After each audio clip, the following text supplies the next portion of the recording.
அனைத்து மாணவர்களுக்கும் இனிய வணக்கம். அஸ்ஸலாமு அலைக்கும். அந்த வகையில் இன்றைக்கு நம்ம வீசாதீர் என்கின்ற கவிதை நம்ம பார்க்க போறோம்.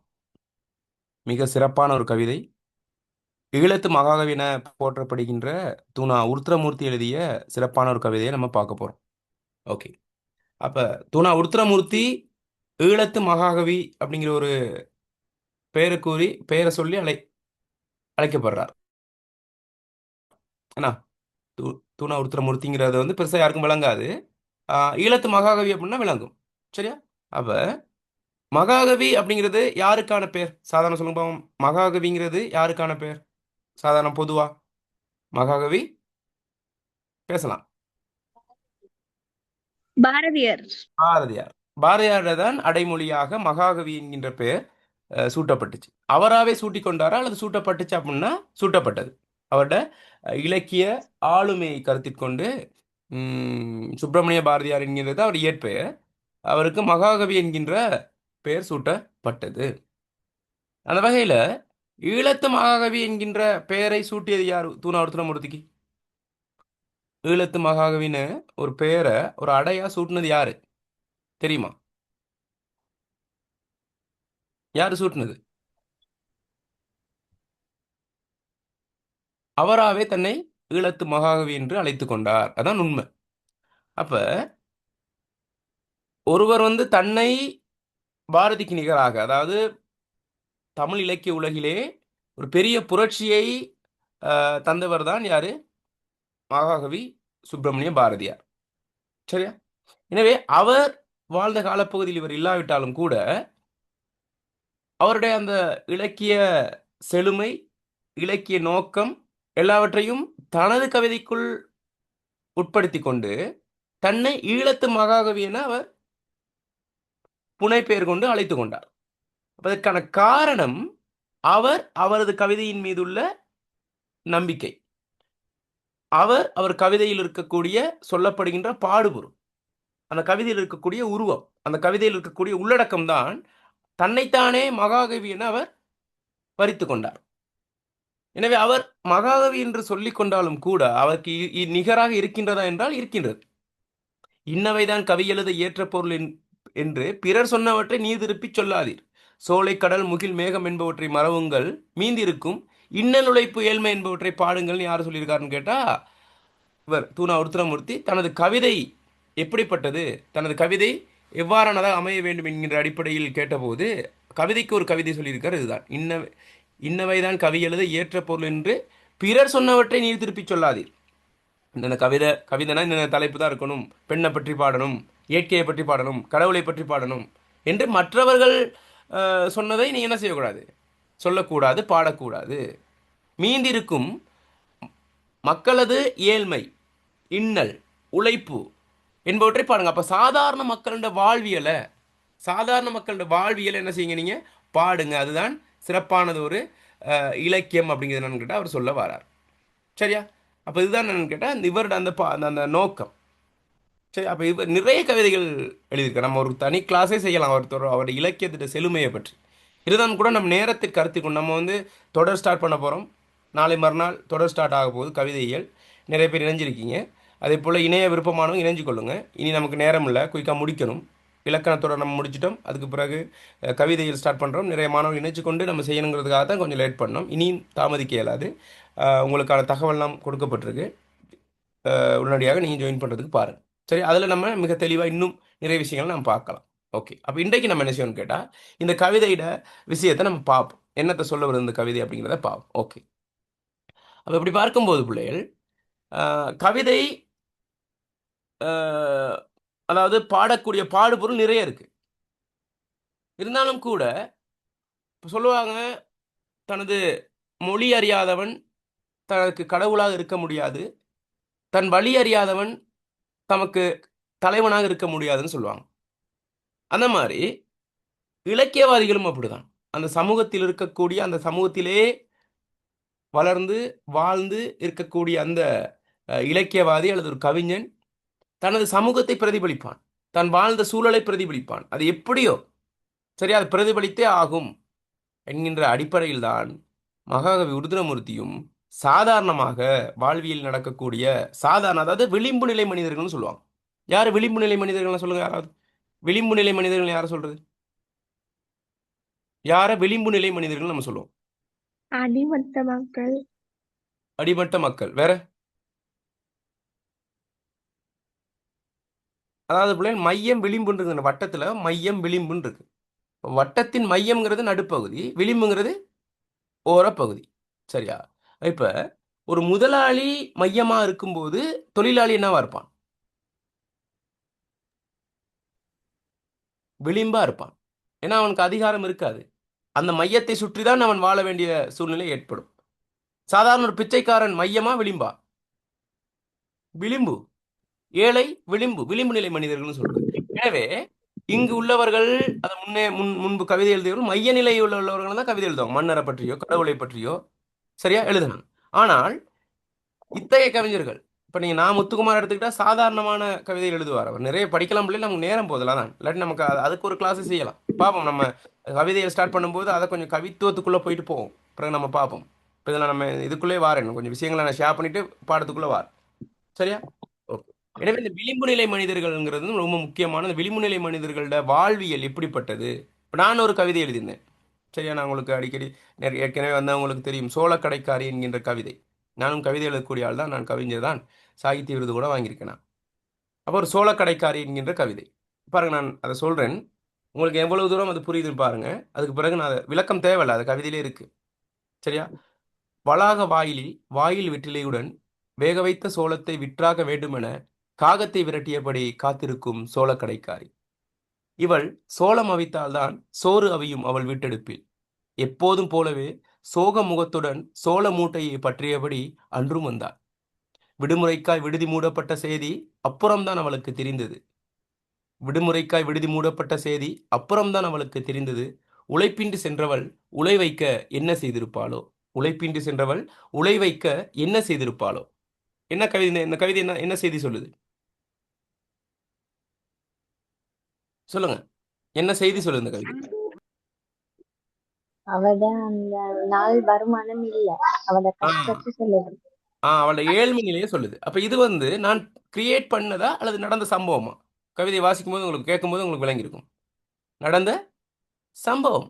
எனவே ஒரு கவிதையை நம்ம எழுத போறோம் அப்படின்ட்டு நம்ம ஒரு ரூம் அடைச்சிட்டு யாரும் வராதீங்க நான் கவிதை எழுத போறேன்ட்டு வருது கவிதை இல்லை.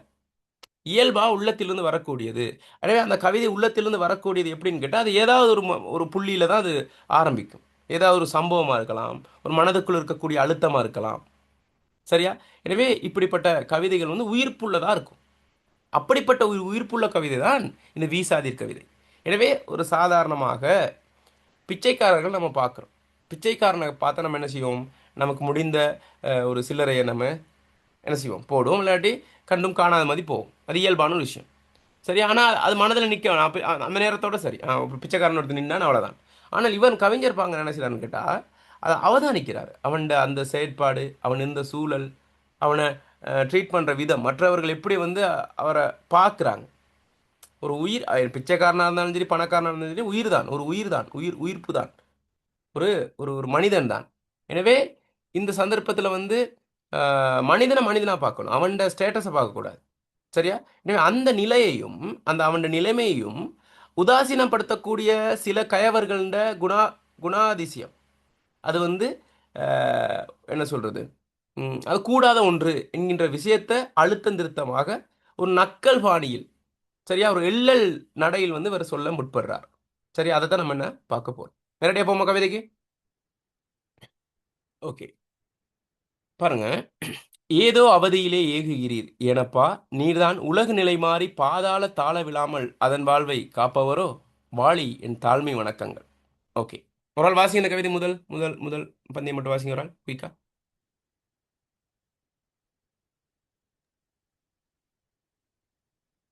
முதல் பந்தி வாசிங்க யாராவது ஒரு ஆள். ஏதோ அவதியிலே ஏங்குகிறீர் ஏனப்பா, நீதான் உலகு நிலைமாறி பாதாள தாழ விழாமல் அதன் வாழ்வை காப்பவரோ. வாலியின் தாழ்மை வணக்கங்கள். ஆ அவ என்ன சொல்றாரு? ஏதோ அவதியிலே ஏகுகிறீர். ஏகுகிறீர்னா போறீங்க, ஏதோ அவதியில போறீங்க. ஏதோ நிறைய என்ன சொல்கிறது நம்ம செய்யக்கூடிய வேலைகள் நிறைய இருக்கும். நீங்கள் ஏதோ அவதியில் போறீங்க, எல்லாமே அவதியில் தானே யோசிப்போம். காலை எழும்புறதுலேருந்து நைட் தூங்குற வரையும் ஏதோ அவசரத்தில் தான் நம்ம வாழ்க்கையை நம்ம முடிச்சுக்கொள்கிறோம். ஏன்னா அப்படியே போய்க்கொண்டே இருக்கு காலம். அப்போ வாழ்க்கைங்கிறது என்னது? நம்ம ஒரு வயதை கடக்கிறோம்னா நம்ம இறப்பை அண்மிக்கிறோங்கிறது தான் அர்த்தம். அப்போ நம்மளோட வாழ்க்கை ஒரு குறுகிய காலம் தான், ஒரு நீர்க்குமிழி போல. ஆனால் இந்த இதுக்கு வாழ்க்கை எவ்வளோ ஒரு என்ஜாய்மெண்ட் இல்லாமல் நம்ம ஒரு அவசரத்திலே போய் கொண்டிருக்கோம். மனிதர்கள் எல்லாம் அப்படிதான் கவனிக்கிறது இல்லை, இயற்கையை கவனிக்கிறதுல வானத்தை. ஒரு கவிஞர் வைரமுத்து ஒரு இடத்துல சொல்லுவார், வானம் திறந்து கிடக்கு, பாவி மனசு பையன் மனசு பூட்டி கிடக்கு அப்படின்னு ஒரு வரி கேள்விப்பட்டீங்களா? வானம் திறந்து கிடக்கு, பாவி மனுஷன் பையன் மனசு பூட்டி கிடக்கு. ஏன்னா வானம் திறந்து நட்சத்திரம் இருக்கு, நிலவு இருக்கு, சூரியன், ரசிக்கிறதுக்கு நேரம் இல்லை. அந்த மாதிரி ஏதோ அவதியிலே ஏகுகிறீர் அப்படின்னு ஏதோ அவசரத்தில் போறீங்க. ஏனப்பா நீர்தான் உலகு நிலை மாறி பாதாள தாழ விழாமல் அதன் வாழ்வை காப்பவரோ வாளியின் தாழ்மை. நீங்க தான் அந்த உலகம் சுற்றி கொண்டிருக்க உலகம் வந்து அப்படியே தடுமாறி கீழே ஒரு பாதாளத்தில் விழுந்துட்டா அந்த உலகமே அழிஞ்சிரும். எனவே நம்ம இந்த உலகத்தை காக்கக்கூடியவர்கள். சரி, அந்த உலகம் தாழ்ந்து வீழ்ந்து விட்டால் இனி உலகத்தை காப்பாற்ற முடியாது. நம் கையில் தான் இந்த உலகத்தை சீர்திருத்த வேண்டிய அல்லது இந்த காப்பாற்ற வேண்டிய பெரிய பொறுப்பு நம்மிடம்தான் இருக்கின்றது என்ற எண்ணத்தோடு நீங்கள் போறீங்களோ அப்படின்னு ஒரு நக்கல், ஒரு எள்ளல் துணி. நீர்தான் உலகு நிலை மாறி பாதாள தாழ விழாமல் அதன் வாழ்வை காப்போம். இந்த உலகத்தை காக்கக்கூடிய வல்லமை உங்களோட இருக்கிறனால தான் மிக அவசரமாக போறீங்களோ.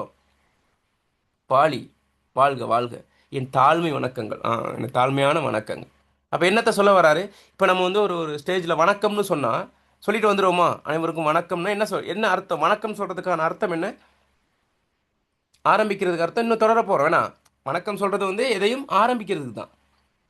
சரி, எனவே இவர் வந்து என்ன செய்யறாரு? ஏதோ ஒரு செய்தியை சொல்ல வராரு. எனவே அதை அதை அதை ஆரம்பிச்சு வைக்கிறார். தெளிவாயிருச்சா முதலாவது அந்த பந்தி என்ன சொல்ல வருதுன்ட்டு? ஓகே ஆ ஓகே. சார் திரும்ப ஒருக்கா சொல்லுங்களேன் சார். ஓகே பாருங்க.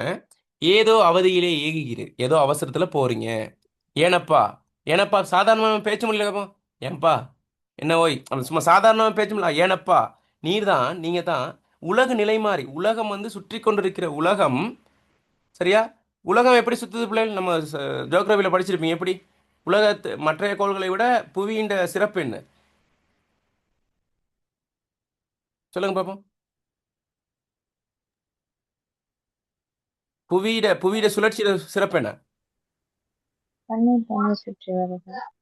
தன்னைத்தான் சுற்றி கொண்டு சூரியனையும் சுற்றி கொள்ளும், தன்னைத்தானே சுற்றி கொண்டு போறதுனா. எனவே அப்படிப்பட்ட அந்த புவி, சரி, அப்படி சுற்றி கொண்டு இருக்கிற புவி திடீர்னு நிலை மாறி போகுமா பிள்ளைகள்? சாதாரணமா போக வாய்ப்பு இல்லை. இருந்தாலும் உண்மைக்கு நிலை மாறி போயிட்டா என்ன ஆகும்? இந்த உலகம் என்ன செஞ்சிடும்? அழிஞ்சிரும். எனவே அந்த அழிவை தடுப்பதற்காக மிக மிக அவசரமாக, சரியா, நீங்க என்ன செய்றீங்க? போறீங்களோ தாழ விழாமல், அதான் பாதாள தாழ அதன் வாழ்வை காப்பவரோ வாழ்க, எனக்கு தாழ்மை வணக்கம். உங்கள்கிட்ட தான் கொஞ்சம் பேசணும், கொஞ்சம் டைம் கொஞ்சம் ஒதுக்கி தரீங்களா அப்படிங்கிற மாதிரி அவரை ஒரு தொனியில் ஒரு எள்ள நடையில் சொல்றாரு. விளங்கிச்சா? யார் கேட்டது? தெளிவாயிடுச்சா? Okay sir. ஆண் சுருளும் வெயிலிலே, நீர் போகும் வீதி நடை பாதையிலே, உய்யும் வகை தெரியா ஒரு மனிதன் கையில்லான் தூங்குகிறான் போல கிடக்கின்றான், துன்புறுத்தி வீங்கும் பசியால் விழுந்தானோ. ஒரு ஒரு கவிதை ஒன்று இருக்கு, பங்குனி வெயிலிலே, இல்ல பட்டப்பகலிலே, பங்குனி வெயிலிலே, அடுத்த வரி என்னை பார்த்து சிரித்தது நிலா. அந்த மாதிரியான ஒரு கவிதை தான் என்னது? ஆள் சுருளும் வெயிலிலே, நீர் போகும் வீதி நடை பாதையிலே, உய்யும் வகை தெரியா ஒரு மனிதன் கையில்லான் தூங்குகிறான் போல கிடக்கின்றான், துன்புறுத்தி வீங்கும் பசியால் விழுந்தானோ. என்னது? அந்த அந்த அந்த சீனை காட்டுறாரு. ஆள் சுருளும் வெயில சொல்லுவாங்க, பங்குனி வெயில் பல்லளிச்சுட்டு அடிக்குதுன்னு சொல்லுவாங்க. சரி, இப்போ கிளைமேட் மாறிடுச்சு, பங்குனி மாசம்லாம் மழையெல்லாம் பெய்யுது. ஆனால் பங்குனினாலே அது நல்ல வெயில் காலம்னு தான் அர்த்தம். அப்படிப்பட்ட ஒரு ஆள் சுருளக்கூடிய ஒரு வெயில், ஆள் சுருளும் வெயில், நீர் போகும் வீதி நடைபாதை. நீர்னா இந்த இடத்துல இப்போ முதல்ல பாருங்க, நீர்னு ஒரு வந்திருக்கு. நீர் தான் உலக நிலை மாறி. அந்த நீருங்கிறது எதை குறிக்குது? அந்த நீருங்கிறது வந்து யாழ்ப்பாண தமிழில் இருக்கனா, அப்போ நீர்னு சொல்லுவாங்க. நீங்கள் அப்படிங்கிறது நீர்னு அந்த தமிழில் சொல்லுவாங்க. அதாவது நீர் அப்படிங்கிறது வந்து சாதாரணமாக பேச்சு தமிழ்லையும் சொல்லுவாங்க. இது இலக்கண தமிழ் தான் அவங்க சாதாரணமாக பயன்படுத்துவாங்க. எனவே முதலாவது உள்ள நீர் நீங்க அப்படிங்கிறது அர்த்தம். ரெண்டாவது உள்ள நீர் என்னது? தண்ணீரை குறிக்குது. அப்போ ஆள் சொல்லும் வெயிலிலே, நீர் போகும் வீதி நடைபாதையிலே, நீர் போகக்கூடிய நீர் வழிந்தோடக்கூடிய அந்த வீதி நடைபாதையிலே, உய்யும் வகை தெரியா ஒரு மனிதன். உய்யும் வகை தெரியா ஒரு மனிதனா என்ன? உய்யுதல், உய்வித்தல் என்னன்னா பிழைக்க தெரியாதவன். என்னடா செய்ய போறோம் இந்த வாழ்க்கையில? அடுத்த கட்டம், அடுத்த கட்டம் இல்ல, அடுத்த வேளை உணவுக்கு என்ன செய்ய போறோம்? சரியா? என்ன செய்யறதுன்னு தெரியல. பசி. இந்த உலகத்துல யோசிச்சு பாருங்க. இந்த உலகத்துல ஒரு ஒரு தேசிய ஒரு வழி என்னன்னு கேட்டா, அந்த என்னது ஒரு வியாதிங்கிறது என்னன்னு கேட்டா மறதின்னு சொல்லுவாங்க. ஆனால் ஒரு தேசிய ஒரு உணர்வு எதுன்னு கேட்டா அந்த பசி உணர்வு தான். அதற்காக தான் நம்ம என்னது போட்டி போட்டு உழைத்து கொண்டு படித்து கொண்டு அடுத்த கட்டத்தை நோக்கி போய் கொண்டிருக்கோம். எனவே இந்த சந்தர்ப்பத்துல இந்த வாழ்க்கையை எப்படி நடத்தி கொள்றது, அடுத்த அடுத்த வேளை உணவுக்கு நம்ம வயிற்று பசிக்கு என்ன செய்வது என்று அறியாத ஒரு மனிதன். சரியா? சாதாரண மனிதன் இல்ல, அவன் ஒரு மாற்றுத்திறனாளி. மாற்றுத்திறனாளிங்கிறது தெரியுது உங்களுக்கு? கை இல்லாத ஒருத்தர். சரியா? கை இல்லான், தூங்குகிறான் போல கிடக்கின்றான். தூங்கிக்கிட்டு இருக்கான்னு சொல்லல, தூங்குகிறான் போல கிடக்கின்றான்னா அவனது அவன் தூங்கிட்டானா அல்லது விழிச்சிருக்கானா தெளிவு இல்ல. அங்க தூங்குகிறான் போல கிடக்கின்றான், துன்புறுத்தி வீங்கும் பசியால் விழுந்தான். தூங்குறவன் மாதிரி கிடக்கான் அப்படியே. துன்புறுத்தி அவனை அவனை துன்புறுத்தி வீங்கும் பசியால் விழுந்தான். வீங்கும் பசின்னு என்ன பிள்ளை? வீங்கும் பசி என்ன? வீங்கும் பசி விரலுக்கேற்ற வீக்கம்னு சொல்லுவாங்க தானே. அப்ப அப்ப அந்த இங்க வீங்குதல்ங்கிறதுக்கு என்ன இந்த இடத்துல அர்த்தம்? வீங்கும் பசினா இப்ப சாதாரண ஒரு விரல் இருக்கு, சுண்டு விரல் இருக்கு, அதுல ஏதோ ஒரு அடிபட்டுருச்சு. சரியா? அடிபட்டு என்ன ஆகும்? அது அந்த அந்த இருந்த சைஸ்ல இருக்கும், அது அதிகரிச்சிருக்குமா? அதிகரிச்சிருக்குமா? அந்த சைஸ் அதிகரிச்சிருக்கும். அதே மாதிரி இங்க வீங்கும் பசினா அதிகரித்த பசி. சரியா? அதிகரித்த பசி. யோசிச்சு பாருங்க. ஒரு குறிப்பிட்ட இப்ப நம்ம பசி தாங்கி நான் பசி தாங்கக்கூடியவன் சொல்லுவாங்க, ஒவ்வொருத்தர் சொல்லுவாங்க எனக்கு பசி பசி தாங்க முடியாதுன்னு சொல்லுவாங்க. அப்ப இந்த இடத்துல யோசிச்சு பாருங்க, ஒரு உண்ணாவிரதமா இருந்து இறந்திருக்காங்க தெரியும் தானே நிறைய பேர். இப்போ நீங்கள் ஈழத்து கதைகள்லாம் கேட்டால் உங்களுக்கு தெரியும். நான் திலீபன் அப்படிங்கிற ஒரு ஒரு ஒரு ஒருத்தர் இருந்தார். சரியா? அவர் வந்து எனது உண்ணாவிரதம் இருந்து உயிரை நீத்தவராக காணப்படுறார். அவர் ஒரு போராளியாக, ஒரு விடுதலை வீரராக பார்க்கப்படுறார். சரியா? யோசிச்சு பாருங்க. அப்போ இந்த இடத்துல ஒரு குறிப்பிட்ட அளவு தான் பசியை தாங்கிக் கொள்ள முடியும். உயிர் வந்து உயிருக்கு வந்து ரொம்ப முக்கியம் உணவு, நீர். எனவே இந்த இடத்துல இவன் என்ன செய்கிறான்? துன்புறுத்தி வீங்கும் பசியால் தன்னை துன்புறுத்தக்கூடிய அந்த பசி வந்து உடலை மட்டும் இல்லை, இந்த ஆன்மாவையே துன்புறுத்தக்கூடியது, உயிரையே போக்கக்கூடிய ஒரு நிலைமை கொண்டு போயிடும். எது? அந்த பசி. எனவே அந்த அந்த அதிகரித்த பசியால் விழுந்து கிடக்கிறானோ அல்லது தூங்கிட்டானோ தெரியல. யாருக்கு தெரியல? அந்த கவிஞருக்கு தெரியல. கவிஞர் நேரடியா அந்த சம்பவத்தை பார்த்தது போலவே அவர் சொல்ல வரார். பாருங்க, ஆள் சுருளும் வெயிலிலே, நீர் போகும் வீதி நடை பாதையிலே, உய்யும் வகை தெரியா ஒரு மனிதன், கையில்லான் தூங்குகிறான் போல கிடக்கின்றான், துன்புறுத்தி வீங்கும் பசியால் விழுந்தானோ. தெளிவாயிடுச்சா? தெளிவு. ஓகே. ஓகே. அடுத்து கவனிங்க. ஆங்கையரை கொத்த வரும் காகத்தை பாரும், குறையுயிரோ செத்த உடலோ தெளிவில்லை. எப்படியா? ஆங்க அயலிட் அந்த இடத்துல அவர் அப்படியே கிடக்காரு தானே. அவ கொத்த வரும் காகத்தை காகம் வந்து பார்த்துட்டு, காகம் வந்து இறைச்சி சாப்பிடும் தானே. சரியா? இறைச்சி சாப்பிடும். ஒரு செத்த எளிய காகம் சாப்பிடுமா சாப்பிடாதா? சாப்பிடும். ஏன்னா அது உயிரோட இருக்கக்கூடிய எலியா போய் டச் பண்ணுமா? இல்ல. ஒரு பெருச்சாளியெல்லாம் அதெல்லாம் டச் பண்ணாது. ஏன்னா அதுக்கு ஒரு பயம் இருக்கும். ஆனால் ஆங்கையிலை கொத்த வரும் காகத்தை பாரும். அப்ப அந்த அந்த மனிதன் அவன் கிடக்கிறான். அந்த மனிதன் வந்து மனிதனை கொத்த போகுதான். அப்ப என்ன அது என்ன யோசிச்சிருக்கும் அந்த காகம்?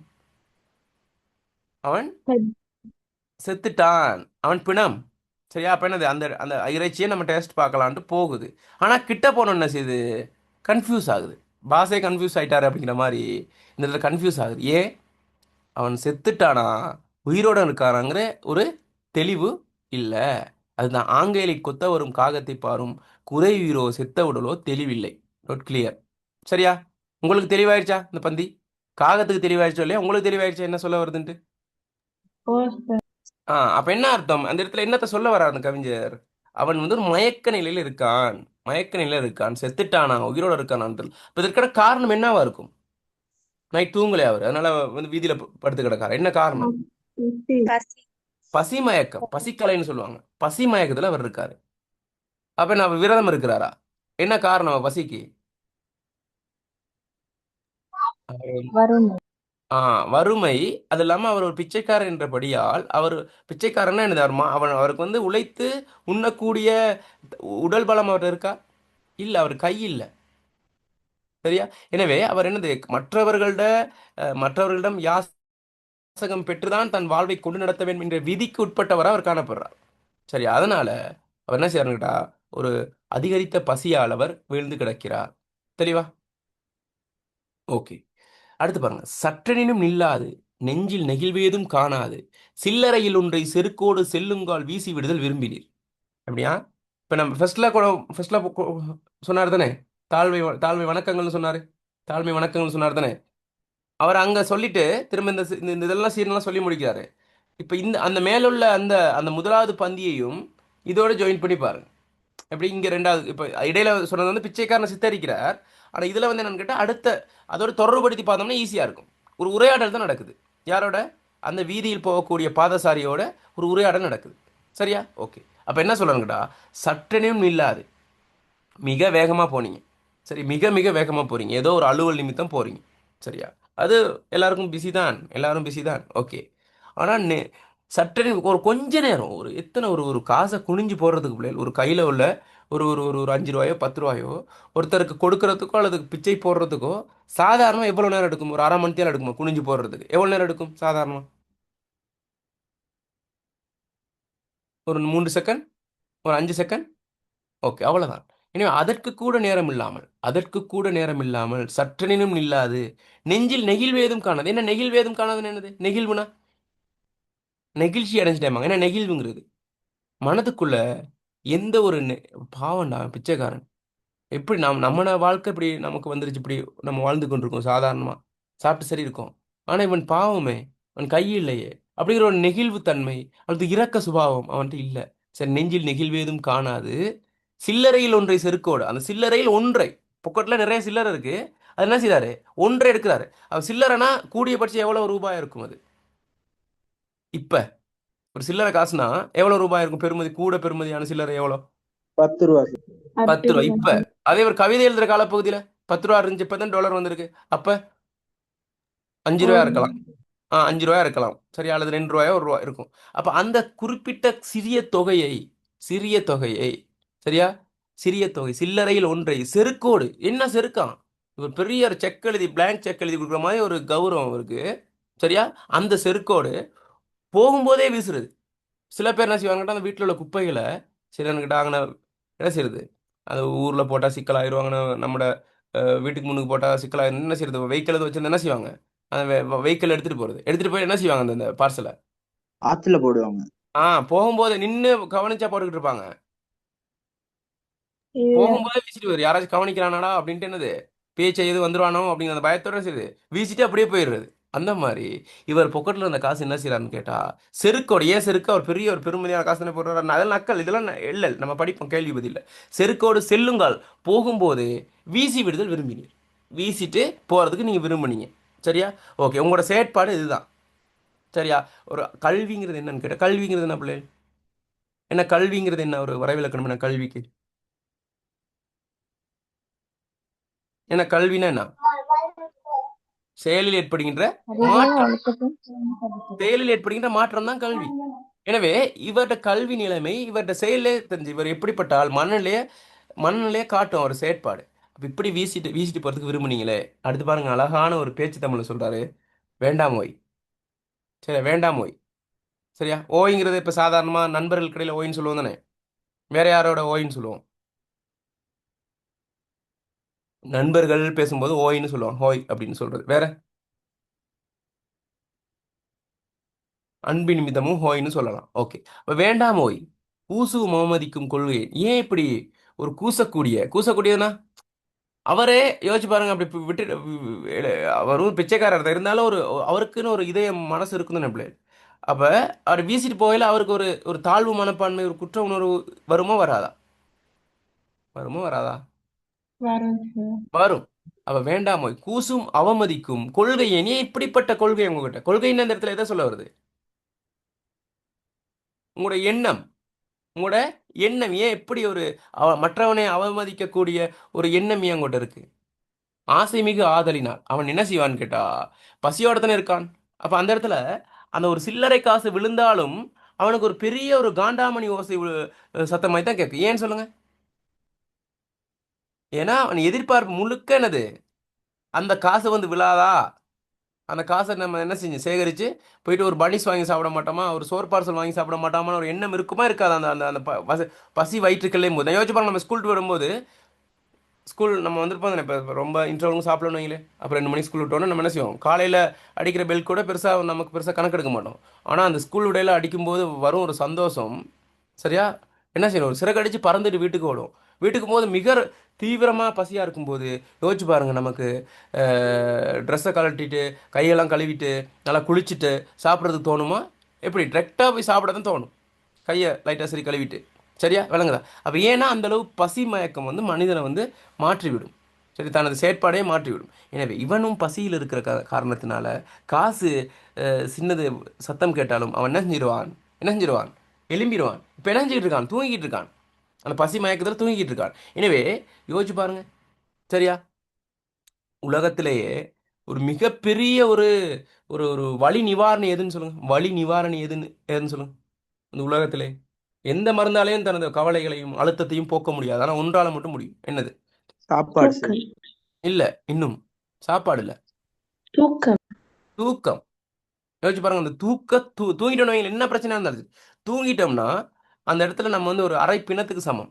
அப்ப என்ன நடக்குது, ஏது நடக்குது, எதுவுமே நமக்கு இதால எழும்பி பாருங்க. காலையில எழும்பும் போது ஒரு அழுத்தம் ஒன்று வருமா வராது? எழும்பும் போது காலையில் எழும்போன்னா மன அழுத்தத்தோட நம்ம எழும்புறோமா இல்லையா? பெரும்பாலான ஆட்கள் மன அழுத்தத்தோட தான் நம்ம எழும்புறோம். ஆராய்ச்சியில் சொல்றாங்க, ஒரு அழுத்தம் ஒன்று இருக்கும், ஏதோ ஒரு மனதுக்குள்ள அழுத்தம் ஒன்று இருக்கும். சரியா? தூங்கும் போது சின்ன அழுத்தத்தோட தான் இருக்கும். ஆனா அந்த இடைப்பட்ட அந்த இடைவெளியில வந்து தூங்கும் போது அந்த அழுத்தம் இருக்குமா? தூங்கிக்கிட்டு இருக்கும்போது இருக்காது. சரியா? அதே போல பிள்ளைகள், இன்னொன்று நம்ம தூங்கலன்னு வைங்களே, நம்ம வந்து ஒழுங்கா தூங்கலைன்னா அடுத்த நாள் வந்து நல்லா உற்சாகமா இருக்குமா? உற்சாகமா இருக்குமா? ம். இல்ல. சரியா? அது வந்து ஒரு ஒரு மந்தமா இருக்கும், கோபம் வரும், எரிச்சல் வரும். சரி, நான் தான் சொன்னேன், படிக்கும்போது எக்ஸாமுக்கெல்லாம் படிக்கும்போது முதல் நாள் வந்து ரொம்ப லேட் நைட் படிக்காதீங்க. காலையில் எழும்பி கொஞ்சம் படிங்க. நான் ரொம்ப லேட் நைட், அதாவது குறைஞ்சது ஒரு 7 8 ஹவருக்கு தூங்க. நீ என்ன காரணம்னு கேட்டால், அது அந்த டைமில் தான் அப்படியே நம்ம அந்த மூளை வந்து அந்த செல்ஸ் வளர்ச்சி அடையும். நம்ம என்னதான் படித்தாலும் நம்ம தூக்கம் இல்லாட்டி அது என்னது, அந்த மறதி வரும். சரி, மறந்துடுவோம். அதனால தூக்கம் ரொம்ப முக்கியம். எனவே இந்த இடத்துல இவன் என்ன செய்தான், தான் ஒரு பிச்சைக்காரன் என்றதை மறந்து, தனக்கு கையில்லை என்பதை மறந்து, தான் அந்த அந்த என்னது நீர் போகக்கூடிய அந்த வீதி ஓரத்திலே கிடக்கிறதை மறந்து, தனக்கு பக்கத்தில் அந்த காகம் வந்திருப்பதை மறந்து, மற்றவர்களெல்லாம் தன்னை ஏளனமாக பார்ப்பதை மறந்து அவன் என்ன செஞ்சுக்கிட்டு இருக்கான், தூங்கிக் கொண்டிருக்கான். எனவே அப்படி தூக்கத்தில் இருக்கக்கூடியவன் இந்த உலகத்தை மறந்து தனது துன்பத்தை மறந்து இருக்கக்கூடிய நிலையில இவர் காசை போட்டோன்னு அவர் என்ன செய்வாரு, அன்னோன். அப்ப அவனுக்கு கை தான் இல்ல, காது இருக்கு, காதுடையான், காது இருக்கு அவனுக்கு. காசு விழுந்தோன்னா விளங்கும் அவனுக்கு. அன்னோன் கடுந்தூக்கம் பாதியிலே கெட்டுவிடும். அவன் கடுமையா தூங்கிட்டு இருக்க அந்த சந்தர்ப்பத்துல, சரியா, அன்னோன் கடுந்தூக்கம் பாதியிலே கெட்டுவிடக்கூடும். பாதியிலே என்னது இல்லாம போயிடும். சரியா? கெடுக்காதீர் பாவம், வேணாம். அந்த பாவம் மட்டும் யோசிச்சு பாருங்க. ஒரு நம்ம நல்லா யாரும் படுத்தோன்னு தூங்கிடுவோம் பிள்ளைகள். ஒவ்வொருத்தங்க படுத்தோன்னு தூங்கிடுவாங்க, இருக்காங்க அப்படி ஆக்கள். ஆனால் சில பேருக்கு வந்து தூக்கம் வர்றதுக்கு ஒரு 1/2 மணி நேரம் 1 மணி நேரம் ஆகும். கொஞ்சம் பேர் டெப்லெட்லாம் போடுவாங்க, தூக்கம் வராது. சில பேர் நல்லா தூங்கிடுவாங்க. எனவே அந்த நல்ல ஒரு உறக்க நிலைக்கு போகும்போது திடீர்னு யாராவது எழுப்பினா எப்படி இருக்கும், மனுஷன் எப்படி ஒரு கோவம் வரும். சரியா? அது ஏன்னா அப்படி அது அது குழப்பக்கூடாது தூக்கத்தை. சரியா? எனவே கெடுக்காதீர் பாவம் இம்மட்டும் புவியை மறந்திருந்தது, உலகத்தையே என்ன செஞ்சிட்டான் அவன், மறந்திருந்தான். சரியா? அப்ப என்ன செய்றாரு கடைசியா, வேணாம், சரியா, கிட்ட போய் மெல்ல குனிந்திடுங்க. உங்களுக்கு விருப்பமா இருந்தா அவனுக்கு போடணும் அப்படின்னு ஒரு எண்ணம் உங்களுக்கு வந்துருச்சு தானே. உண்மைக்கும் அவர் காசு போடுறது அவனோட பசிக்காக? நீங்க சொல்லுங்க பாவம். உண்மைக்கும் நிறைய பேர் பிச்சைக்காரனுக்கு பிச்சை போடுறாங்க தானே, உண்டியலுக்கு காசு போடுறாங்க தானே. என்ன காரணம்னு சொல்லுங்க, உண்டியல் நிறைக்கிறதுக்காக அல்லது பிச்சைக்காரன் பசி போக்குறதுக்காக? சொல்லுங்க, உண்மையை சொல்லுங்க. மத்தவங்க பாக்குறது. அது ஒன்று. இன்னொன்று புண்ணியம் கிடைக்கும். நம்ம வந்து என்னது, இப்படி பிச்சைக்காரனுக்கு பிச்சை போட்டால் புண்ணியம் கிடைக்கும் அப்படிங்கிற ஒரு எண்ணத்தில் இருந்தால் அதுவும் ஒரு சுயநலம் தான். எனவே நீங்கள் விரும்பிட்டீங்க. இப்போ நான் ஒரு படத்தில் சொல்லுவார், விஜய் சொல்லுவார்னது, ஒரு தடவை முடிவு பண்ணி நான் இறங்கிட்டேன்னா என் பேச்சை நானே கேட்க மாட்டேன் அப்படிங்கிற மாதிரி. சரியா? அவர் பேச்சு அவரே கேட்காட்டி என்ன அது, சரியா, அப்படிங்கிற மாதிரி கிட்ட போய் மெல்ல குனிந்து எடுங்க. நீங்கள் முடிவு பண்ணிட்டீங்க காசு போடணுன்ட்டு, சரியா, கிட்ட போய் மெல்ல குனிந்து எடுங்க. கொஞ்சம் சத்தம் போடாமல் போயிட்டு மெல்ல குனிந்து எடுங்க. இல்லைன்னு உம்பாட்டில் செல்க. சரி, இல்லைனில் உம்பாட்டில் செல்க. சரியா? அடுத்தது சொல்லுங்க வரிய. அப்படியே அடுத்த வரினா உம்பாட்டில் செல்க, அதுவே. அடுத்த வரியை சொல்லுங்க. இதுவே சிறப்பு. இதுவே சிறப்பு, அதோட முடியுது. சரி, கிட்ட போய் மெல்ல குனிந்திடுக, இல்லைனில் உம்பாட்டில் செல்க, இதுவே சிறப்பு. விளங்குதா? அப்ப இதுதான் பிள்ளைகள் வீசாதீருங்கிற கவிதை. சரியா? அப்ப நம்ம ஒரு என்ன அடிப்படையில் கேள்வி கேட்டாலும் சரியா, நம்ம அந்த கவிதையை உள்வாங்கி மனதுக்குள்ள உள்வாங்கி கொண்டோம்னா என்ன கேள்வி கேட்டாலும் நம்மளால முடியுமா முடியாத எழுத விட எழுத முடியுமா முடியாதா? முடியும் சார். ஓகே. இப்போ இந்த கவிதை உங்களுக்கு ஆழமா விளங்கிருச்சா? ஆழமா உங்களுக்கு மனதுக்குள்ள விளங்கிருச்சா? ஓ இவ்வளவு நேரம் சார். இவ்வளவு காலம் இருந்த அந்த தெளிவற்ற நிலை இப்போ ஒரு தெளிவு ஒன்று வந்துருச்சா உங்களுக்கு? ஓ ஆ சார். சார். ஓகே. அப்ப நம்ம என்ன செய்யணும்னு கேட்டா இப்ப கேள்வி பதிலுக்குள்ள போமா? Okay sir. Okay sir.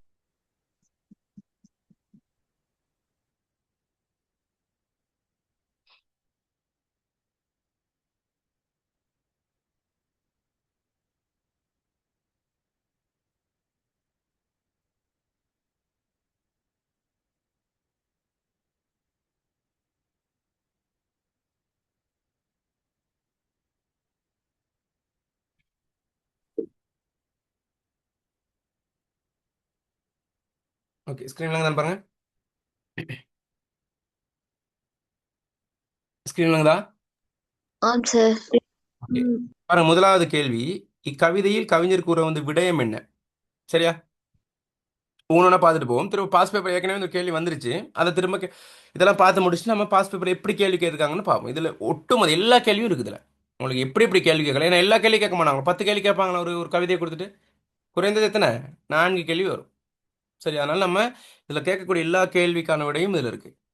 சரியா? இப்போ பாருங்க, இக்கவிதையில் கவிஞர் கூற வந்து விடயம் என்னன்னு கேட்டா, வீதியிலே மெய்மறந்து முடங்கி தூங்கி கிடக்கும் அங்கவீனமுற்ற பிச்சைக்காரனுக்கு பிச்சை போடும் ஒருவனை நோக்கி சில்லறை காசை செருக்கோடு எறிய வேண்டாம். காசு நிலத்தில் விழும் ஓசை அவனது தூக்கத்தை கெடுத்து விடும். எனவே காசை மெதுவாக குனிந்து இடும்படியும் அன்றைய காசை போடாமல் கடந்து செல்வதே சிறப்பு என்றும் அறிவுரை கூறுவதாக அமைந்துள்ளது. சரியா? பாருங்க, இது ஒரு ஒரு இந்த பாருங்க, நல்ல வசனம் அமைப்புன்னு பாருங்க பிள்ளை. எங்கனையாவது முடிவடைஞ்சிருக்கான்னு பாருங்க. எந்த இடத்துல அது முறிவடைஞ்சிருக்கா? ஒரு வசனம் இருக்கு, எத்தனை வசனம் இருக்குன்னு பாருங்க இதுல. வீதியிலே மெய்மறந்து முடங்கி தூங்கி கிடக்கும் அங்கவீனமுற்ற பிச்சைக்காரனுக்கு பிச்சை போடும் ஒருவனை நோக்கி சில்லறை காசு செருக்கோடு எறிய வேண்டாம். காசு நிலத்தில் விழும் ஓசை அவனது தூக்கத்தை கெடுத்து விடும். சரியா? பாருங்க ஒரு வசனம். எனவே காசை மெதுவாக குனிந்திடும்படியும் அன்றைய காசை போடாமல் கடந்து செல்வதே சிறப்பு என்றும் அறிவுரை. பாருங்க, இந்த மாதிரி பிள்ளைகள் அவங்களோட மொழிநடையை வளர்த்துக்கணும். ஒட்டச்சு ஒட்டச்சு ஒட்டச்சு எழுதுனீங்கன்னா ஒரு ஒரு ஒரு ஒரு பூரணத்துவம் இருக்கா? தமிழ் மற்ற பாடங்களை விடுங்க. தமிழ் பாடத்தில் நம்ம நிறைய பேர் தான் ஏன் சார் ரிசல்ட் சொல்லணும்னா அது தமிழாக எழுதணும். சொற்களோட அந்த அந்த தேர்வு சொற்புலமை வந்து உங்களோட விடையில் இருக்கணும். கட்டுரையில் மட்டும் இல்லை, ஒவ்வொரு கேள்வியிலையும் திருத்துறவங்க அகவையும் தாக்கம் செலுத்தும். நீங்கள் எந்த அழகா நீங்கள் மொழிநடையில் எழுதுறீங்களோ, நல்ல ஒரு சிறப்பான ஒரு தமிழ் அறிவு பெற்றவன், நல்ல ஒரு ஆசிரியர் தான் அவன் படிச்சிருக்கான் அப்படிங்கிற ஒரு எண்ணம் யாருங்கன்னா திருத்துறவங்களுக்கு வரும். அப்போ மார்க்ஸ் போடுவாங்க. யோசிச்சு பாருங்க, இப்போ எம்சிக்யூ இருக்கு, ஒரு 20க்கு 18 எடுத்தால் எத்தனை மார்க்ஸ்? 20க்கு 18 எடுத்தால் எத்தனை மார்க்ஸ்? 2 பிழை, 18 விட எடுத்துட்டீங்க, 18க்கு சரியா எடுத்துட்டீங்க, எத்தனை மார்க்ஸ் உங்களுக்கு ஒரு 20க்கு? பெரிய கணக்காது. சொல்லுங்க பிள்ளைகள். 18 தானே? 17 மாறுமா? 20 மாறுமா? மாறுமா மாறாதா? மாறாது சார். மாறாது சார். மாறாது. ஏன்னா அதுல அகவயம் தாக்கம் செலுத்து. அகவயம் என்னன்னு பிள்ளைகள்? அகவயம்னா திருத்தரவோட மனநிலை. சரியா? எனவே அந்த எம்சிக்யூவில் வந்து அது தாக்கம் செலுத்தாது. ஆனால் இந்த மாதிரி கேள்விக்கு பதில் எழுதும்போது நீங்கள் எந்த அளவு தூரம் அழகாக செழுமை எழுதுங்க அதுக்கேற்ற. இப்போ இதுக்கு இந்த கவிதைக்கு ஒரு விடயம் எதுக்கு இந்த 5 மார்க்ஸ் வைங்களே, அவர் 5க்கு 5ம் போடலாம், 4ம் போடலாம், 3ம் போடலாம், 2ம் போடலாம், 1ம் போடலாம், அறவே போடாமல் இருக்கலாம். எது தீர்மானிக்கும் அவர் எத்தனை மார்க்ஸ் போடணும்னு? எது தீர்மானிக்கும்? எது மெஷின் வச்சுருக்காங்க? மொழிநடை. ஆ, மொழிநடை.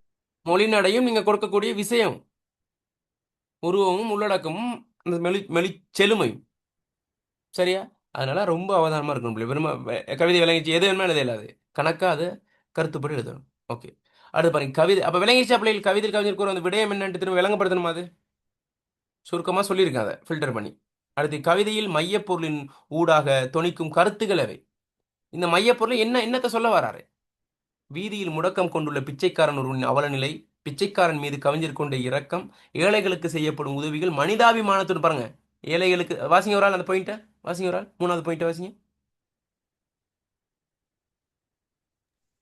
ஏழைகளுக்கு செய்யப்படும் உதவிகள் மனிதாபிமானத்துடன் செய்யப்பட வேண்டும். இதுதான் மெயின் பாயிண்ட். சரியா? இப்போ தொண்டு கவிதை பார்த்தீங்கன்னா அதுல ஒரு பாயிண்ட் ஒன்று இருக்கு. என்னது?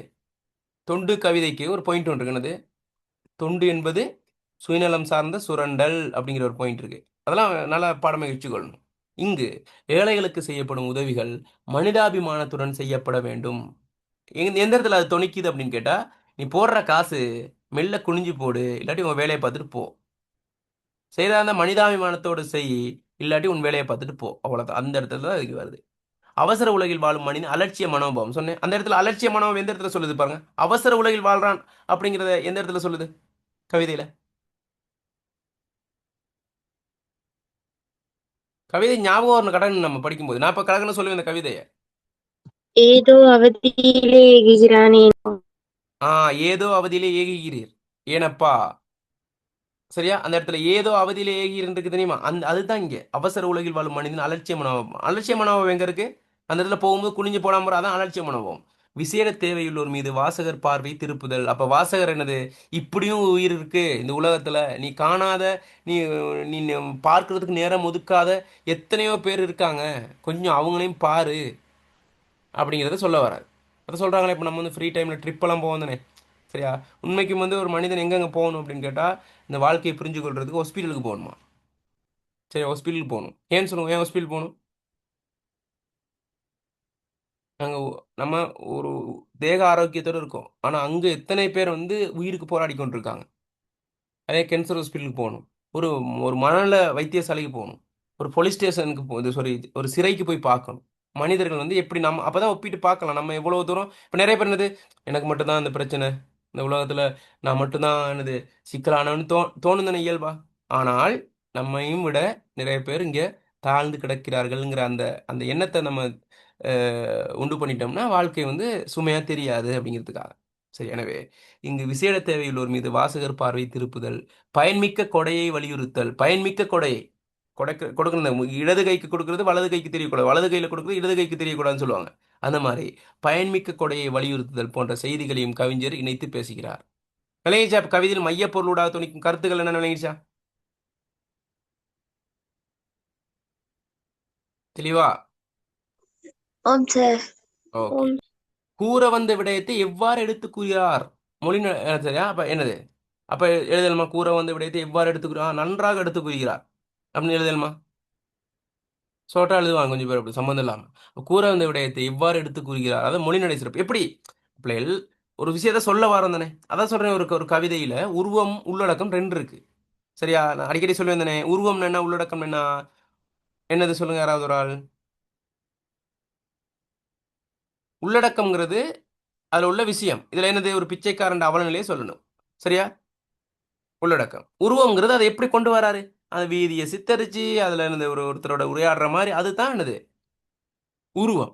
எனவே கூற வந்தது எவ்வாறு எடுத்து கூறுகிறார். அப்ப அது ரெண்டையும் தான் நம்ம விளக்கணும். மொழிநடை சிறப்பு, மனிதாபிமானங்களுடன் கூடிய அறிவுறுத்தல் பாங்கு. சரி, மனிதாபிமானம் அதுல இருக்கு. கேள்வி கணைகளை தொடுத்து உரையாடல் பாங்க. கேள்வி கணையை தொடுத்து கேள்வி பதில் அடிப்படையில் போற மாதிரி போறார். காசை வீசுபவனை நோக்கி ஏற்றல் துணியுடன் கூறுதல். சரியா? காசை வீசுபவனை ஏற்றல் துணி என்னது? கொஞ்சம் என்ன சொல்றது, கொஞ்சம் கோபாவேசத்தோடு சொல்ற மாதிரி. சரியா? நடைபாதை சம்பவம் ஒன்றை காட்சிப்படுத்துவதனூடாக கூறுதல். அப்ப நம்ம ஒரு சொல்றது என்னன்னு சொல்றது, அதை ஒரு சம்பவத்தை கண் முன்னா நிகழ்த்துறதுக்கு என்னன்னு சொல்லுவாங்க தமிழ்ல? ஒரு சம்பவ அடிப்படையில். இப்போ வந்து நமக்கு வந்து அந்த அந்த அந்த சம்பவம் கண் முன்னில் தெரிகிற மாதிரியான ஒரு சித்தரிப்பை ஒரு கவிதையிலையோ அல்லது சிறுகதையிலையோ நாவல்லையோ கொண்டு வரதை என்னன்னு சொல்லுவாங்க தமிழ்ல? தமிழ் சொல் என்னது? படிமம். என்னன்னு சொல்றது? காட்சி படிமம். இதெல்லாம் படிச்சது இல்லையா? காட்சி படிமம்னு சொல்லுவாங்க. காட்சி படிமம் என்ன கேட்ட பிள்ளைகள், அதுதான் சொல்றது. என்ன சொல்றது, ஒரு ஒரு இதயத்தில் எழுதும் ஓவியம் மாதிரி. சரியா? ஒரு இதயத்தில் ஒரு ஒரு சம்பவத்தை நம்ம நேரடியாக பார்க்க மாட்டோம், ஆனால் பார்த்த ஃபீலிங் ஒன்று வரும், வாசிக்கும் போதே வரும். அதுதான் காட்சி படிமம்னு சொல்றது. சரியா? அப்ப நடைபாதை சம்பவம் ஒன்றை காட்சிப்படுத்தினூடாக கூறுதல் கற்புல கற்புல கலையாக்கும் அல்லது காட்சி படிமம். கருத்தாலை மிக்க உரைநடைக்கு கிட்டிய பேச்சோசை பங்கின பாருங்க. இதுல மிக தரமான ஒரு செழுந்தமிழ் இருக்கா அல்லது சாதாரண தமிழ் இருக்கா? விளங்கக்கூடியதா இருக்கா, கஷ்டமா இருக்கா? அப்ப என்னது ஒரு அதுதான் சொல்றாங்க, கருத்தாலை மிக்க உரைநடைக்கு கிட்டிய பேச்சோசை. உரைநடை இருக்கு, பேச்சோசை. முழுமையான உரைநடையும் இல்லை, முழுமையான பேச்சு நடையும் இல்லை, ரெண்டுக்கும் இடைப்பட்ட இதுல இருக்கு. சரியா? இகழ்ச்சி, கோபம், இரக்கம் போன்ற மெய்ப்பாட்டு உணர்வுகளை வெளிப்படுத்து. விளங்குதா? ஒரு இகழ்ச்சி இருக்கு, அதுல கோபம் இருக்கு, இரக்கம் இருக்கு, கவிதைக்குள்ள இருக்குதெல்லாம். அது கொண்டு வரது எவ்வளவு ஒரு கஷ்டம் ஒரு கவிதைக்குள்ள. சரியா? ஓகே. மிகையான கற்பனையின்றி கேட்போர் நயக்கத்தக்க வகையில் கூறுதல். ரொம்ப யோசிச்சு பாருங்க. இப்ப பாருங்க, இப்ப நம்ம ம், ஒரு ஒரு கவிதையை பார்ப்போம் தானே. இப்ப பாரதி என்றொரு தாமரை பூத்தது பாரத நாடனும் வாவியிலேன்னு ஒரு கவிதை பார்த்தோமா? பாருங்க, அந்த ரெக்கார்டிங் இருக்கு, நான் போட்டு விடுறேன். யார் யார் வரல அந்த இதுக்கு பாரதியார் கவிதை பார்க்கும்போது ஹேண்ட் நான் ரைஸ் பண்ணுங்க. வரல சார். ஆ, இப்போ ரெக்கார்டிங் போடுவேன். சரி, இப்போ ஃபர்ஸ்ட் ரெக்கார்டிங் அதுதான் வரும். அப்லோட் பண்ணிட்டேன், லிங்கை போட்டு விடுறேன், படிங்க. சரியா? அதுல எல்லாம் சாதாரணமா சொன்னாரா, மித மிஞ்சி அளவு அணிகளை யூஸ் பண்ணாரா? அணிகளை கணக்கு யூஸ் அணிகள் பண்ணி இதுல ஏதாவது அணிகள் இருக்காப்ல? இல்ல சார். ஒரு அணியும் இல்லைங்க. சாதாரணமா சொல்றாரா இல்லையா? மிகையா கற்பனை எல்லாம் இல்ல. சாதாரண மனிதன் வாழ்வியல சொல்றதுக்கு ஏன் இப்படி கற்பனை? ஏன் கற்பனை? சாதாரணமா சொல்ல வேண்டியது தானே. அதான் சாதாரணம் சொல்றாரு. வானமகள் நாணுகிறாள் வேலை பூணுகிறாள்னு ஒரு பாட்டு இருக்கு. சரியா? அதுல பாருங்க, அதெல்லாம் ஒரு கற்பனை. இது இல்ல, சாதாரணமா சொல்றாரு. அவன் மிகையான கற்பனையின்றி கேட்போர் நயக்கத்தக்க வகையில் கூறுதல், சொற்களின் ஊடாக உணர்வுகளை எழுப்புதல், உணர்வு ஏற்படுத்துறாரு. கதையை போல காட்சி விவரித்தல். கதை மாதிரி இருக்கு.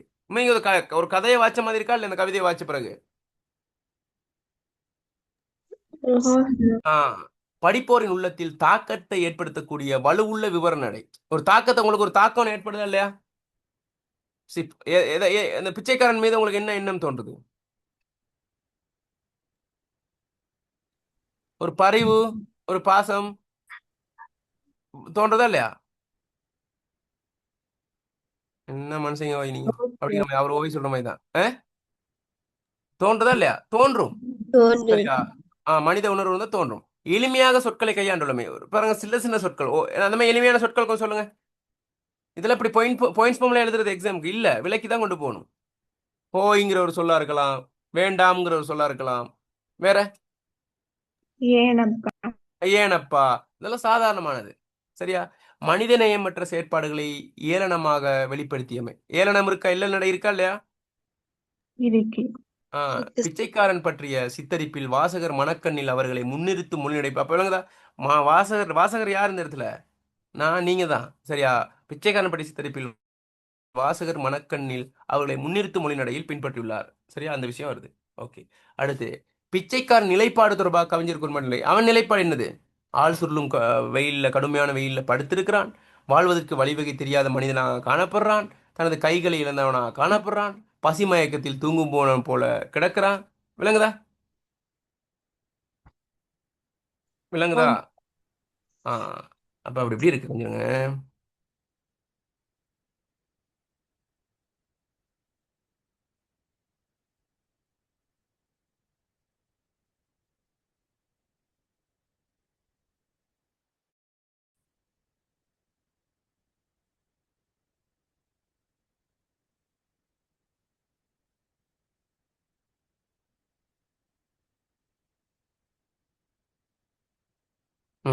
அடுத்த கவனி எப்படி இருக்கான்? காகம் கொத்த வரும் நிலையில் தன்னை மறந்து கிடக்கிறான். குறைவீரோ செத்த உடம்போ என்று கூற முடியாத நிலையில் வீதியில் வீழ்ந்து கிடக்கிறான். விளங்குதா? விளங்குதோ? விளங்கப்படுத்தணுமா? தேவைதானே? ஓகே. அடுத்த கவனிங்க. அடுத்த கேள்வி என்னது? பிச்சைக்காரன் மீது கவிஞர் கொண்ட அனுதாபம் எவ்வாறு வெளிப்படுத்த? எப்படி அனுதாபம்? பிச்சைக்காரன் உறங்குகின்ற நிலையை எடுத்துரைக்கும் போது பிச்சைக்காரன் மீது கொண்டுள்ள அனுதாபம் வெளிப்படுத்தப்பட்டுள்ளது. ஆள் சொல்லும் வெயில் என குறிப்பிடுதல். உய்யும் வகை தெரியாத மனிதன் என கூறுவதில் அனுதாபம் வெளிப்படுத்தப்பட்டுள்ளது. கையில்லான் தூங்கிறான் போல கிடக்கிறான் என கூறுவதிலும் அனுதாபம் வெளிப்படுத்தப்பட்டுள்ளது. நிம்மதியாக தூங்கும் அவனது தூக்கம் கெட்டுவிடக்கூடும், அதனால் மெல்ல குனிந்து இடுக என கூறுவதின் பிச்சைக்காரன் மீதான அனுதாபம் வெளிப்படுத்தப்பட்டுள்ளது. தூக்கத்திலாவது தனது துன்பங்களை மறந்திருக்கட்டும் என கூறுவதிலும் கவிஞர் அனுதாபப்படுவது வெளிப்படுத்தப்பட்டுள்ளது. தெளிவா அந்த கேள்விக்கான பதில்? ஓகே. அடுத்து, வழிப்போக்கன் தொடர்பாக கவிஞர் குறிப்பிடும் இகழ்வு குறிப்பினை எடுத்துக்காட்டுக. வழிப்போக்கனை நல்லா புகழ்ந்துறாரா, இகழ்றாரா? ஏதோ அவசரமாக செல்லுகின்றீர், நீர்தான் இந்த உலகம் கவிழ்ந்து விடாமல் காக்கும் காவல் என்ற எண்ணமோ? வாழ்க. எனது பணிவான வணக்கங்கள். சற்று நின்னும் நில்லாது, நெஞ்சில் இரக்கமும் இல்லாது சில்லறை காசை செருக்கோடு எரிகின்றீரே, மனம் கூசக்கூடிய கேவலமான, சரியா, நல்ல அழுத்தம், கேவலமான கொள்கை ஏன் என வழிப்போக்கனை பார்த்து கூறுவதிலிருந்து அறியலாம். அறியலாமா, அறியலாதா? அடுத்த கவனிங்க. இப்படி வரும், ஒரு வரிகளை கொடுத்து கேட்பாங்க. கெடுக்காதீர் பாவம் இம்மட்டும் புவியை மறந்திருந்தான் என்ற வரிகளில் நீர் விளங்கிக் கொள்வது யாது? நீங்க விளங்கிக் கொள்றதா எழுதணும். சரியா? எழுதலுமா? நான் அன்றைய நாள் வகுப்புக்கு செல்லவில்லை, எனக்கு ஒன்றும் விளங்கவில்லைன்னு எழுதலுமா? இல்ல. ஏழாயிரம் சார். அப்ப நீங்க என்ன செய்யணும்? அதுக்குன்னு நீங்க கண்டதெல்லாம் எழுதக்கூடாது. நீங்க நினைக்கிறதெல்லாம் இங்க எழுதிக்கிட்டு இருக்கக்கூடாது. சரி, அவர் 5 ரூபா போகிறதுல 10 ரூபா தான் போட்டிருப்பாரு, அதெல்லாம் கேட்காது. நீங்கள் என்னது விஷயம் எழுதணும். பிச்சைக்காரனுக்கு நிம்மதியை தருவது தூக்கம் ஒன்றுதான். அதன் ஊடாகவே அவன் இவ்வுலகை மறந்து நிம்மதியாக தூங்குகிறான். அலட்சியமான மனநிலையில் விட்டறியும் சில்லறைகள் அவன் பசியை போக்கப் போவதில்லை. ஆகவே தூக்கத்தை கெடுக்காத வகையில் சில்லறையை குனிந்திட வேண்டும் என்பதை வரிகள் பதிவு செய்கின்றன. விளங்கிச்சா? ஆம் சார். கிட்ட போய் மெல்ல குனிந்து இடுக, இல்லையெனில் உம்பாட்டில் செல்க. இதுவே சிறப்பு என கவிஞர் குறிப்பிடுவது ஏன் சொல்றாரு? உதவி மனிதாபிமான முறையில் செய்யப்படல் வேண்டும். அது அவ்வாறு அமையாத பட்சத்தில் அதனை செய்யாமல் இருப்பது மேல். ஏனெனில் நாம் செய்யும் உதவி அதனை பெறுபவர் அடையும் பயனில் பெரிதும் தங்கியுள்ளது என்பதால் கவிஞர் வர விளங்குதா? உதவி செஞ்சால் அவருக்கு ஒரு குற்ற உணர்வு ஏற்படக்கூடாது. ஒருத்தர் ஒரு கடன் கேட்குறாருன்னா, யோசிச்சு கடன் கொடுக்குறவரு எப்போ கொடுப்பீங்க, உங்களால் கொடுக்க முடியுமா, ஏற்கனவே இப்படி தான் வாங்கினீங்க, கொடுக்கலன்னு சொன்னால் அவருக்கு எப்படி இருக்கும்? அந்த கடன் கேட்டவருக்கு திரும்ப அவர்கிட்ட வாங்கணும்னு தோணுமா? ஒரு ஒரு மனது எப்படி இருக்கும் அவருக்கு? அந்த இடத்துல ஒரு குற்ற உணர்வு, ஒரு தாழ்வு மனப்பான்மை வருமா வராதா? வரும் சார். அப்ப என்ன உதவி செய்யறதா இருந்தா அவருக்கு அந்த உணர்வை ஏற்படும். அப்படியா இருந்தாங்க அப்படின்னு டக்குன்னு கொடுக்கணும். விளங்குதா? ஓகே. ஆம் சார். இதுதான் பிள்ளைகள். இப்ப இந்த மாதிரி தான் கேள்வி இருக்கு, இன்னும் இருக்கு. சரி, கொஞ்சம் எப்படி இருங்க.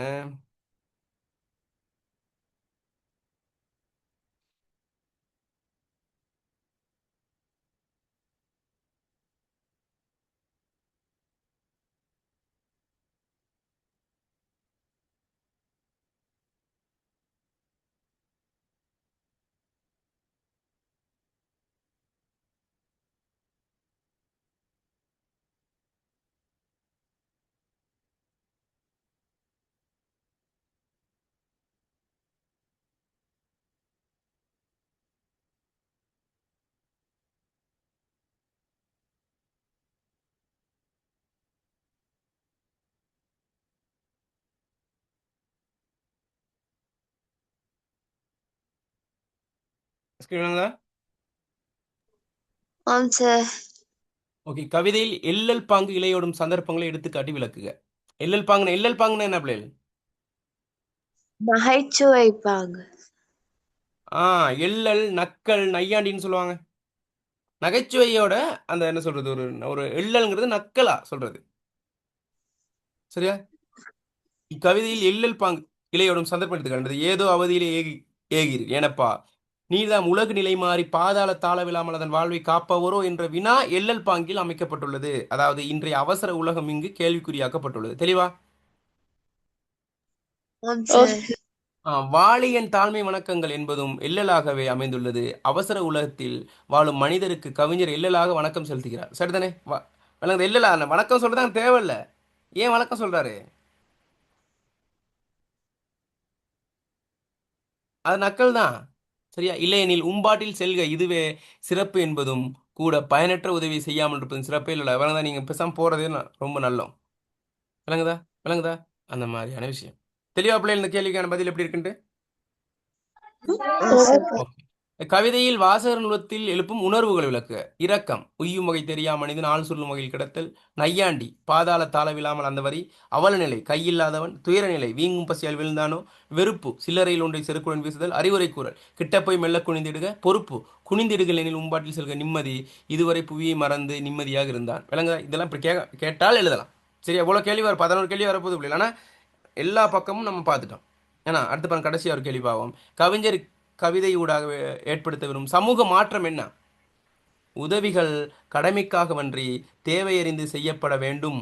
பரிவு, இரக்கம் என்பவற்றிற்கு அப்பால் பிச்சைக்காரர்களையும் மனிதனாக நினைத்து மனிதாபிமானத்துடன் அணுகி உதவ வேண்டும் என சமூக மாற்றத்தை விரும்புகிறார். ஒரு ஆள் வாசிங்க அந்த கடைசியாக அந்த வாசிங்க, கடைசி பாயிண்ட்டை வாசிங்க.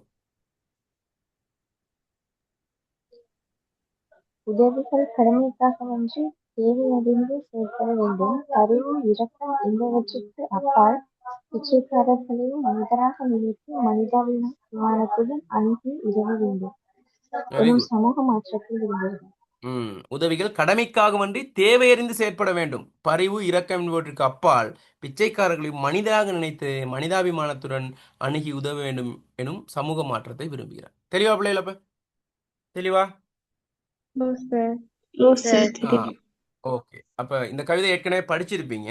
இப்ப படிச்ச பிறகு நம்ம குறிப்பிட்ட ஒரு மணித்தியாலம் இல்லைன்னா ஒரு 50 நிமிஷம் படிச்சிருப்போம். கவிதையை முடிச்சு கேள்வி முடிச்சிட்டோம். அப்ப என்ன மாற்றம் உங்களுக்கு இந்த கவிதை தொடர்பாக இந்த பரீட்சைக்கு வந்தால் அணுகக்கூடிய நிலைமைக்கு வந்துட்டீங்களா? எப்படி இருக்கு? யாராவது ஒரு கருத்துக்கள் சொன்னா நல்லா. ஓ சார், நல்லா விளங்கிச்சு. ஓகே. சோட்டா தான் சொல்லுவீங்க. நீங்க மகாவிமய ஆள் போல. சோட்டா சொல்லிடுறது எந்த ஒரு என்ன இல்ல அணிகள்லாம் இல்லை. அப்படியா? ஓகே. புரியுது தானே? இப்போ அவர் சாதாரணமாக சொல்லுவேன், நானும் சாதாரணமாக சொல்லுவேன். செந்தமிழெல்லாம் நான் படிப்பிக்கல. சாதாரணமாக உங்களோட நம்ம ஒரு உரையாடுற பாங்கில் தான் நம்மளும் படித்தோம். அதுதான் உண்மைக்கும் நமக்கு வேணது உண்மையான படிப்பு. நம்ம திறமையெல்லாம் அங்கே இப்போ புலமையெல்லாம் நம்ம நிரூபிக்க வேண்டிய அவசியம் இல்லை. உங்களுக்கு விளங்குற அளவுக்கு சொல்லிட்டா போதும். சரியா? ஓகே. அந்த அடிப்படையில் ரொம்ப நன்றி பிள்ளைகள். சார் சொல்லுங்க. இந்த ம் இல்லைங்களா? இலக்கிய சிறப்பும் மொழிநடையும் உண்டா? இலக்கிய சிறப்புங்கள ஆமாம், ரெண்டும் கிட்டத்தட்ட ஒன்று தான். இப்போ இலக்கிய சிறப்பு அப்படிங்கிற மொழிநடை வரும், அணி வரும், சரியா? அந்த எதுகை மோனை எல்லாமே வரும். அவர் கற்பனை ஆற்றல், அவர் உருவம் எப்படி இருக்கு, உள்ளடக்கம் எப்படி இருக்கு, அதெல்லாம் இலக்கிய சிறப்பு தான். வேற என்ன கேட்டீங்க? மொழிநடையும் அது அது உண்டு தான். மொழிநடைக்குள்ளே இதெல்லாம் வரும். இல்லைங்கதா? மொழிநடைக்குள்ள தானே அணிகள் எல்லாமே கையாள்வார். அப்போ ரெண்டும் உண்டு தான். ஒரு சொற்பொருள் தரக்கூடிய ரெண்டு வேறு சொற்கள். விளங்குதா?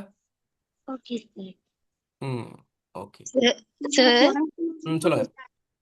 12th கிளாஸ் போய் கொண்டிருக்கா சார்? 12 13க்கு நம்ம நாளை மறுநாள் ஸ்டார்ட் பண்ணுறேன். சரியா? அது மந்த்லி கிளாஸ் நடக்குது. எக்ஸாம் பேட்சுக்கும் தனியாக நடக்கும். அதே போல் 2027ஆம் ஆண்டு பரீட்சை எழுதக்கூடியவங்களுக்கும் தனியாக, 2028ஆம் ஆண்டு பரீட்சை எழுதக்கூடிய தனியாக நடக்கும். தனித்தனியாக நடக்கும். சரியா? அப்படி நம்ம நாளை மறுநாள் ஸ்டார்ட் பண்ணிடுவேன்னா இனி டைமில் நேரம் நமக்கு நிறைய டைம் ஒதுக்கியாச்சு. நம்ம ஃப்ரீ கிளாஸும் நிறைய செஞ்சாச்சு. ஆ செமினார் தானே சார் அது? செமினார் கவிதைகள் அது தனியாக செமினார் நடக்கும். அது இல்லாமல் தனியாக கிளாஸும் போகும். மந்த்லி கிளாஸ் நடக்கும். அதில் நிறைய சிலபஸ் இப்போ வந்து நம்ம செமினாரில் 3 நாள்லேயும் முடிக்கலாம். மேக்ஸிமம் வந்து இப்போ இந்த செய்யுள், இப்போ கம்பராமாயணம் இருக்குவீங்களே, குகப்படலம், இங்கிட்டு சமய இலக்கியங்கள் இருக்குது தானே, திருவாசகம், இதெல்லாம் எல்லாத்தையும் ஒரே நாள் முடிக்கலாமா? கேள்வி பதில் பார்க்கலாங்க. மெயினாக கவிதை முடிக்கலாம், பிரச்சனை இல்லை. ஆனால் மற்ற பகுதிகளை பார்க்குறதுக்கு நமக்கு ஒரு பெரிய டைம் ஒன்று வேணுமே பிள்ளை. அதனால் நேர மாணவர்கள் கேட்டுக்கொண்டதுக்கினங்க மாதாந்த வகுப்பும் நடைபெறும். அதே போல் தொடரும் நடைபெறும். சரியா? அதுக்கு சார் ஜாயின் ஆகுறது? என்னங்க, நான் குரூப்பில் இன்னைக்கு மெசேஜ் போகிறேன். ஜென்ரல் குரூப்பில் இருக்கீங்களா நீங்கள்? ஓ சார். இப்போ நான் இப்போ இந்த ஜென்ரல் குரூப்பில் இல்லாதவங்க அந்த இப்போ லிங்கை போடுறேன், அதில் இணைஞ்சு கொள்ளுங்கள். அதில் எல்லா டீட்டெயிலும் நான் போடுறேன். சரியா? உங்களுக்கு டெக்ஸ்ட் வடிவிலையும் போட்டிருக்கேன், வீடியோ எல்லா வடிவத்திலும் இருக்குது. இணைஞ்சு கொள்ளுங்கள். சரியா? நேரம் வந்து முன்னானது, அதனால் ரொம்ப தாமதிக்காதீங்க, இணைஞ்சு கொள்ளுங்கள். ரெக்கார்டிங்லாம் பார்க்குறது நேரடியாக வருது நல்லது. ஓகே பிள்ளை. ஓகே. அப்போ நேரடியாக நம்ம மாதாந்த வகுப்புலையோ அல்லது தொடர்லையோ ஸ்டார்ட் பண்ணுவோம். விளங்கல சார்? மொழிநடை சிறப்புக்கும் கையாண்ட உத்திக்கும் என்ன டிஃபரன்ஸ் சார்? மொழிநடை சிறப்புக்கும் உத்திக்கும் என்ன? அதாவது இப்போ மொழிநடை சிறப்பு அப்படிங்கும்போது நான் ஏற்கனவே சொன்னது போல அந்த அணி பயன்பாடு, சரியா, அந்த சொற்பிரயோகம், எளிமையான தமிழில் சொல்றது, அதெல்லாம் என்னது? மொழி பிரயோகம். இன்னொன்று கேட்டீங்க? உத்தி. கையாண்ட உத்திகள். உத்தி முறை அப்படிங்கிறதுன்னு கேட்டால் அந்த உத்தி முறைக்குள்ள மொழிநடையும் வரும். சரியா? ஆனால் மொழிநடை மட்டும் உத்தி இல்லை. உத்தினா பிள்ளைகள் நுட்பம். அதாவது என்ன சொல்ல, ஒரு விஷயத்த சொல்ல வராரு அவரு. என்ன சொல்ல வராரு? அந்த அந்த பிச்சைக்காரண்ட அந்த நிலைமையையும் அவனை பொருட்படுத்தாமல் செல்லக்கூடியவர்களையும் பற்றி சொல்ல வராரு. எனவே அவர் என்ன செய்கிறாரு அப்படின்னு கேட்டால், முதலாவது அந்த காட்சியை உருவாக்குறாரு. காட்சி படிமத்தினூடாக வாசகர்கள் வந்து சிந்திக்கக்கூடிய வகையில், அந்த வாசகர்கள் அந்த கவிதைக்குள்ளே இழுத்து செல்லக்கூடிய வகையில் அவர் முதலாவது ஆரம்பிக்கிறார். கவிதை ஆரம்பிக்கிறதும் மற்றது ஒரு உரையாடல் பாங்கில் சொல்கிற மாதிரியும், சரியா, அவர் கேட்ட விடயம் இல்லை, நேரடியாக கண்ணால் கண்ட விஷயத்தை சொல்கிற மாதிரியான விஷயமும், சரியா, ஒரு எள்ளல் நடையில் சொல்கிற விஷயங்கள், அடுத்து இல்லாமல் அவர்கிட்ட அந்த அந்த பிச்சைக்காரனை சித்தரிக்கிற விதம், அந்த பாதசாரியை சித்தரிக்கிற விதம் எல்லாமே எதுக்குள்ளே வரும்? அதெல்லாம் அந்த உத்திக்குள்ளே தான் வரும். அதுக்கு பிறகு அவர் ஒரு ஆலோசனையை கூறி ஒரு செய்தியை இந்த சமூகத்துக்கு சொல்லிட்டு முடிக்கிறார். இதெல்லாம் என்னது? உத்திக்குள்ள தான் வரும். அந்த உத்திக்குள்ள மொழிநடை மட்டும். அப்போ அதற்கு தகுந்த அந்த தான் சொல்ல வந்த விஷயத்தை சொல்வதற்காக என்ன செய்கிறார் அவர்? இயல்பான பேச்சு தமிழை உரைநடைக்கு கிட்டிய பேச்சு தமிழை கையாளுறாரு. ஒரு பேச்சோசை அதில் இருக்கு, சரியா, ஒரு ஓசை நயம் இருக்கு, அப்புறம் ஒரு ரைமிங் இருக்குது தானே, ஆள் சொல்லும் வெயிலிலே, விளங்குதா? அதில் பாருங்க ஒரு ரைமிங் இருக்குது, அதை வாசிக்கும் போது உங்களுக்கு விளங்கும். கையில்லான், சரியா, அந்த அப்படி கடகடன்னு சொல்லும்போது ரைமிங்காக வருது. இதை